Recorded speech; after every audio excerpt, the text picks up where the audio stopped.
അട്ടിമറി വിജയങ്ങൾ അല്ലെങ്കിൽ കോട്ടകൾ പൊളിക്കുക എന്ന ഉദ്ദേശത്തോടെ തന്നെയാണ് നേതൃത്വം എന്ത് ചെയ്യുന്നത് യുവനിരകളെ ഇപ്പം ഞാൻ മാത്രമല്ല, നിങ്ങൾക്ക് മൊത്തത്തിൽ കേരളത്തിൽ നോക്കിയ ഒരുപാട് പേര് അട്ടിമറി വിജയങ്ങൾ നേടിയിട്ടുണ്ട്. ഈ ഒരു ലക്ഷ്യത്തിന് വേണ്ടിയിട്ട് തന്നെയാണ് അവരിങ്ങനെ എന്ത് ചെയ്തിട്ടുള്ളത്, ഞങ്ങളെ ഇറക്കിയിട്ടുള്ളത്.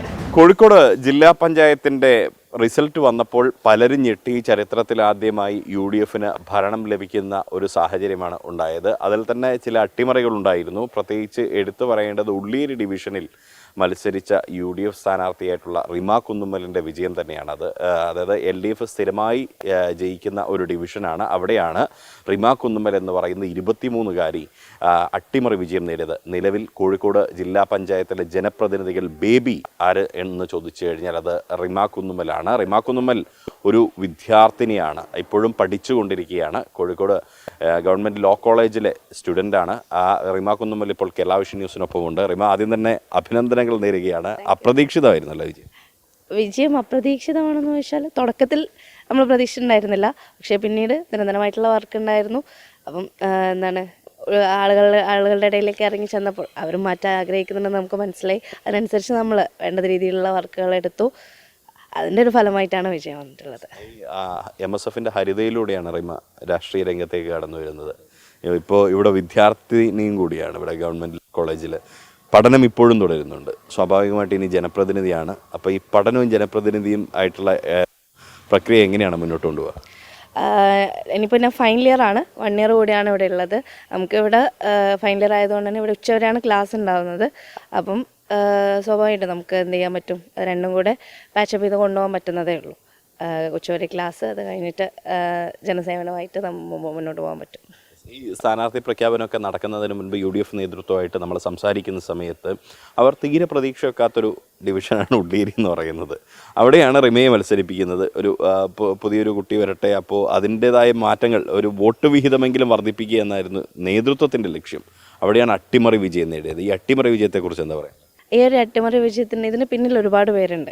ഞാൻ ഒരാളെന്നുള്ളതല്ല, ഒരുപാട് പേരുടെ കഠിനാധ്വാനത്തിൻ്റെ പേരിലാണ് ഞങ്ങൾ എന്താ പറയുക, ഇപ്പം ഈ ഒരു ഇലക്ഷന് ഒരുപാട് യുവനിരനെ പാർട്ടി എന്ത് ചെയ്തിട്ടുണ്ട്, മുന്നണി നിരത്തിയിട്ടുണ്ട് ഒരുപാട് സ്ഥലങ്ങളിലായിട്ട്.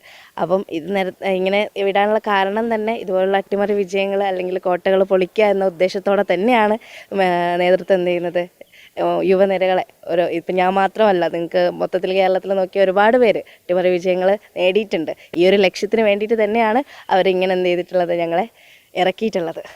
റിമ ഇത് കഴിഞ്ഞ് ജനപ്രതിനിധിയായി തിരഞ്ഞെടുക്കപ്പെട്ടു. ഇനിയിപ്പോൾ സത്യപ്രതിജ്ഞയാണ് ബാക്കിയുള്ളത്. സ്വാഭാവികമായിട്ടും റിമ ക്ലാസ്സിലൊക്കെ വരികയാണ്. ക്ലാസ്സിൽ വരുമ്പോൾ എന്താ ഫ്രണ്ട്സിൻ്റെ ഒക്കെ പൊതുവായ വികാരം എന്താ, ഒരു ജനപ്രതിനിധിയുടെ കൂടെയാണ് ഇരിക്കുന്നതെന്നൊക്കെ അവർ പറയുന്നുണ്ട്.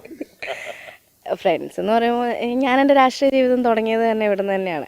അപ്പം ഇവർക്കെല്ലാവർക്കും എന്താ പറയുക, എന്നെ അത്ര അറിയുന്ന ആൾ തന്നെ ആയതുകൊണ്ട് തന്നെ അവർ പ്രൗഡാണ്, എനിക്ക് മനസ്സിലാവുന്നുണ്ട്. പക്ഷെ എന്നിരുന്നാലും അവരൊക്കെ ഹാപ്പിയാണ് എനിക്ക് വേണ്ടിയിട്ട്.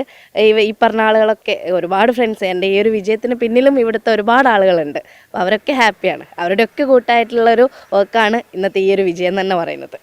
അതായത് സാധാരണ നിങ്ങളുടെ കൂടെ വരുന്ന ഒരു റിമയല്ല, ഇനി അൽ റിമയാണ് എന്നുള്ളൊരു തോന്നലുണ്ടോ? അതുണ്ട്. ഞങ്ങൾ ഇങ്ങനെ ജയം വന്നപ്പോൾ തന്നെ ഞങ്ങൾ പറഞ്ഞിരുന്നു, ഇനിയിപ്പോൾ ഇനി വണ്ടിൻ്റെ മുമ്പിൽ മെമ്പർ എന്നൊക്കെ ബോർഡ് എഴുതി വെച്ചിട്ട് വരണം. അതേപോലെ ഹോസ്റ്റലിൻ്റെ അവിടെയൊക്കെ മെമ്പറായ ഒരു റീമയാണ് ഇവിടെ ഉള്ളത് എന്നുള്ളൊരു ബോർഡ് എഴുതി വെക്കണം. ഞങ്ങളിങ്ങനെ തമാശക്ക് വരാറുണ്ട്. ഏതായാലും നല്ല ഹാപ്പിയാണ് എല്ലാവരും ഈ ഒരു വിജയത്തിൽ. റിമ, ഇനിയിപ്പോൾ റിമയുടെ പേര് പറഞ്ഞു കേൾക്കുന്ന വേറൊരു കാര്യമുണ്ട്. അത് 2.5 കൊല്ലം കഴിഞ്ഞിട്ടാണ്. 2.5 കൊല്ലം കഴിഞ്ഞാൽ സ്വാഭാവികമായും ലീഗിനാണ് ജില്ലാ പഞ്ചായത്ത് പ്രസിഡന്റ് സ്ഥാനം. 2 വനിതകളെ ലീഗിന് വിജയിച്ചിട്ടുള്ളൂ എന്നുള്ളതാണ്. ഒന്ന് ബൽക്കീസ് ടീച്ചറാണ്, ഒന്ന് റിമയാണ്. അതിൻ്റെ ഒരു പ്രതീക്ഷ എങ്ങനെയാണ്? പ്രതീക്ഷ എന്നതല്ല, അതായത് അത് പാവോ ഇല്ലയോ എന്നുള്ളതല്ല. എനിക്കൊരു ചുമതല പാർട്ടി ഇപ്പോൾ തന്നു, അത് ജനങ്ങളും എന്നെ ഏറ്റെടുത്ത് കഴിഞ്ഞു. ഇനി അത് നല്ലപോലെ ചെയ്യുക എന്നുള്ളതാണ് എൻ്റെ ഒരു കർത്തവ്യം എന്ന് പറയുന്നത്. അത് നല്ലപോലെ ചെയ്യാൻ എനിക്ക് സാധിക്കും എന്നാണ് എൻ്റെ വിശ്വാസം. 2.5 വർഷം കഴിഞ്ഞ് വീണ്ടും റിമ ഇതുപോലെ തന്നെ ഇൻ്റർവ്യൂ ചെയ്യാൻ വരാൻ പറ്റട്ടെ. All the very best. Thank you. Rima കുന്നുമ്മലാണ്, ജില്ലാ പഞ്ചായത്ത് മെമ്പറാണ്, ഇപ്പോൾ വിദ്യാർത്ഥിനിയാണ്. അതിലുപരി ഒരുപക്ഷെ ലീഗിന് ഇനി ജില്ലാ പഞ്ചായത്ത് പ്രസിഡന്റ് സ്ഥാനം ലഭിക്കുമ്പോൾ ആ ഒരു സ്ഥാനത്തേക്ക് പരിഗണിക്കാവുന്ന 2 പേരുകൾ മാത്രമാണുള്ളത്. ഒന്ന് റിമ കുന്നുമ്മലും ബൽക്കീസ് ടീച്ചറുമാണ്. ക്യാമറ പേഴ്സൺ രാഹുൽ മക്കടയ്ക്കൊപ്പം Riyas KMR, Kerala vision news, Kozhikode.